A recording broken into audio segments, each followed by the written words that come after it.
Hello guys, welcome to the channel and welcome to a special week of Japanese ghost stories. And we're starting off tonight, we're going back to feudal Japan time, back to the shogun and samurai time with the ghost of Yotsuya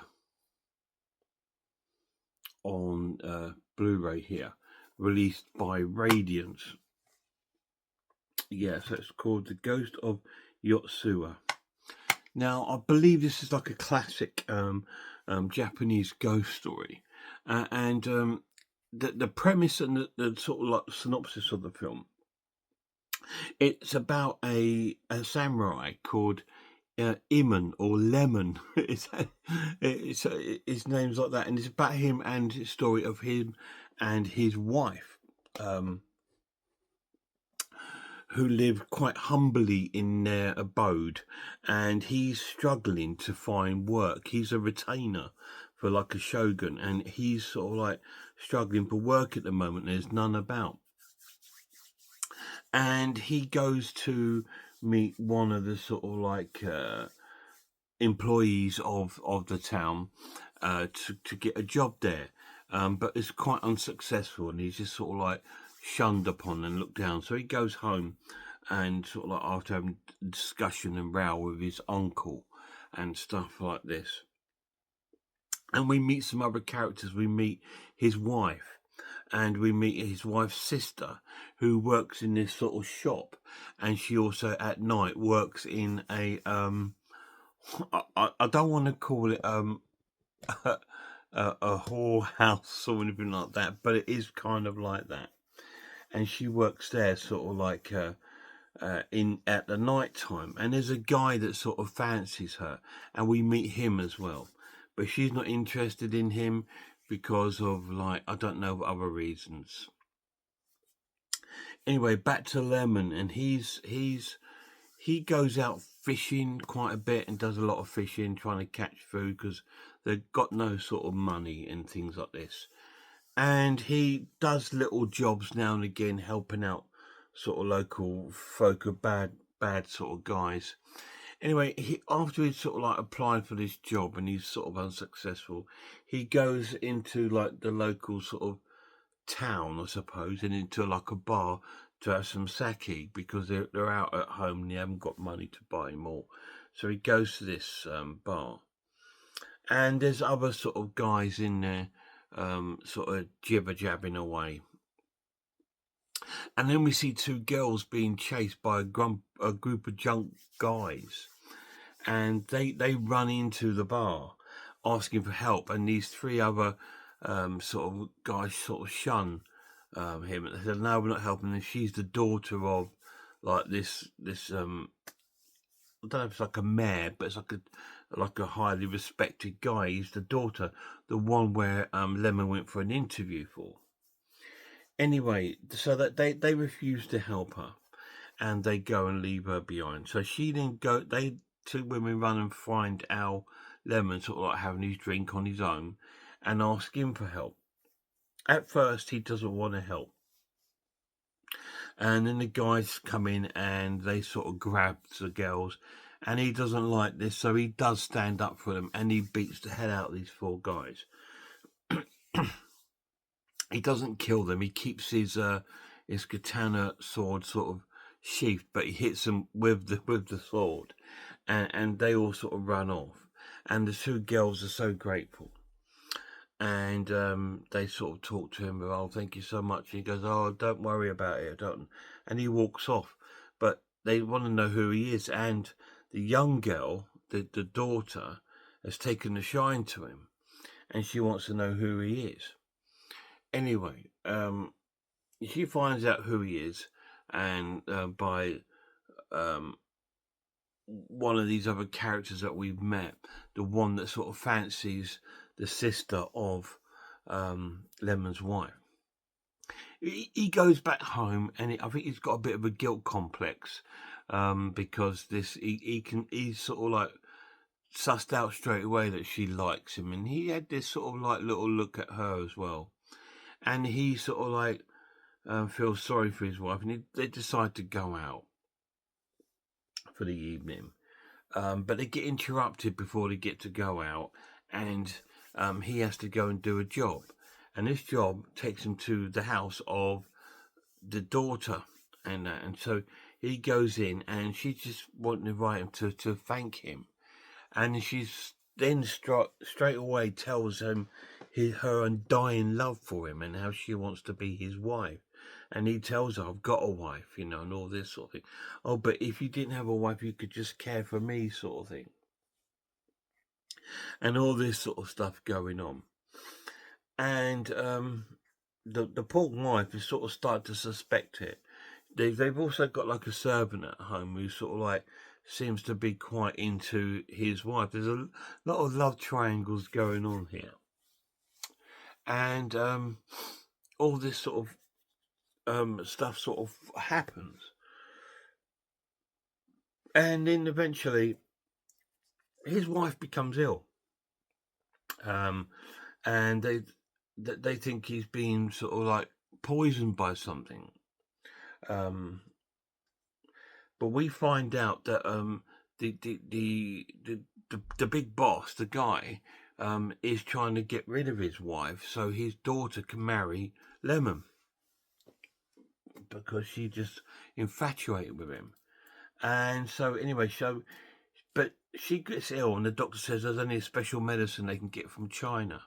So the servant sort of because they've got no money, the servant takes her comb like a gift that Lemon gave to her to try and sell. And he gets stumbled across by a couple of guards of this boss, and they find the comb on him, and they think that, he's been having an affair with her. So they kill him, the guard, so he doesn't help anything. And then one of the other guys turns up at the house with a package of so-called medicine, and told him that Lemon's brought it for them to take. So she has this medicine to take that's been made up for her by one of the sort of like friends of the family, and she drinks it, and it's actually poison she's drinking. And Lemon doesn't know nothing about it. He's out fishing somewhere. And then she starts to get really ill and feels like her face is burning up. And then supposedly she sort of dies.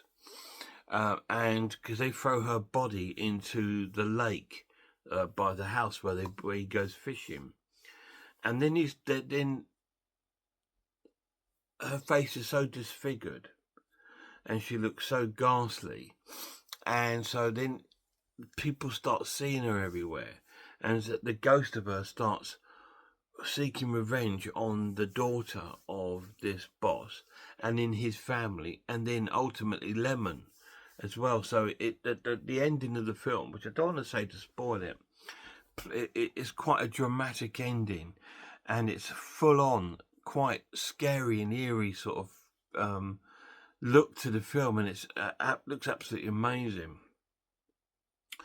And the film plays out like a classic sort of ghost story. It takes a long time to get to that part. You got to go through 3/4 of the film of relationship building and all this sort of thing going on. But do you know what? I think you kind of needed it, and it worked really well. And the final quarter of the film was absolutely fantastic, absolutely wonderful.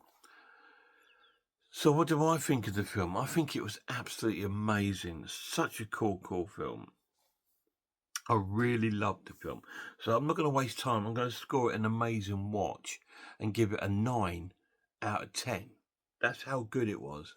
It was such a cool film. Yes, it plays out like a sort of samurai melodrama for the first part of the film, but you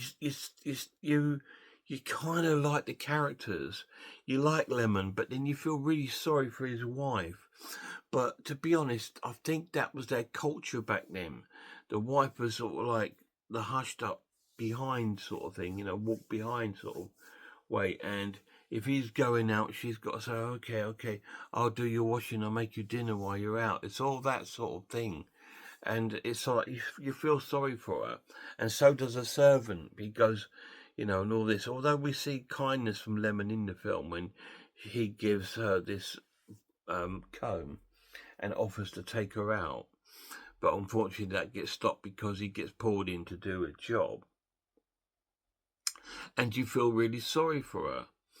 And you also feel sorry for the servant, because he's been looking after the family for 24 years, so he's seen her sort of like being rejected. And now this beautiful young woman's come along, and then we've got this jealousy coming up.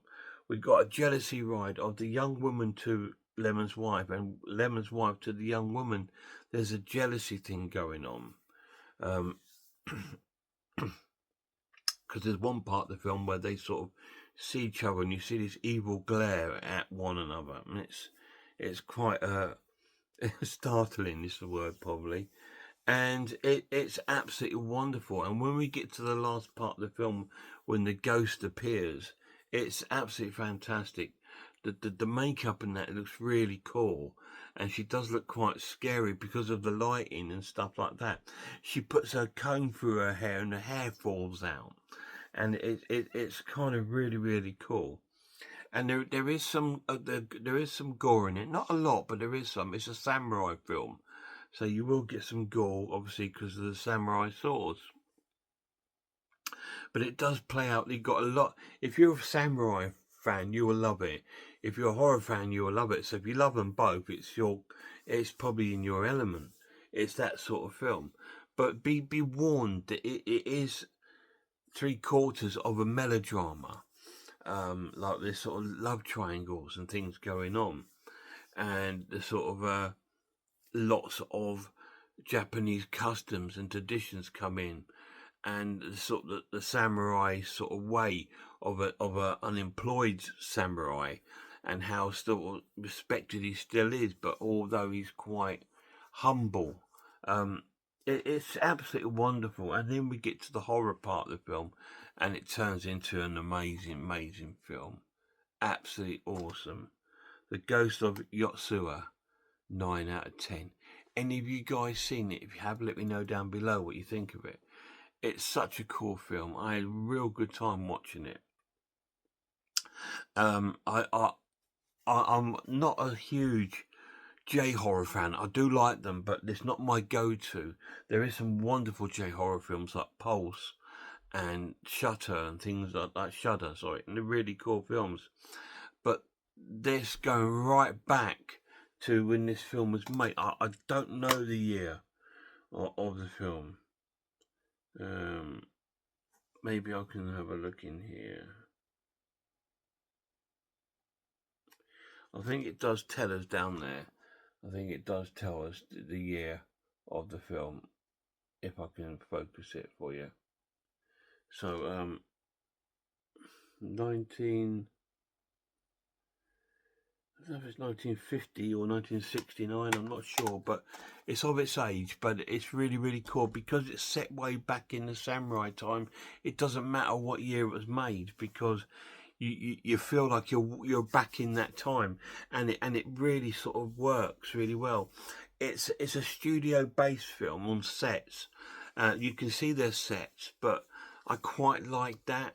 There's no sort of real outside. When it's outside, you can see the fake sky and stuff like that, but that adds to the charm. It almost plays out like a Japanese theatre, and I love that. I think it's such a great film, and I really highly recommend checking it out if you can. It's such a cool film. And please go and check out some other horror channels for me. Check out Horror Hands, Horror Geek, Man v Film, RS Design, Pizzawell, I Am Ice Lord, Cat Watches Horror Movies, Grumpy Andrew's Haunted House, and The Maniac. And a massive shout out to my lad. Till next time, look after yourselves, look after one another, and I really hope I'll see you all soon.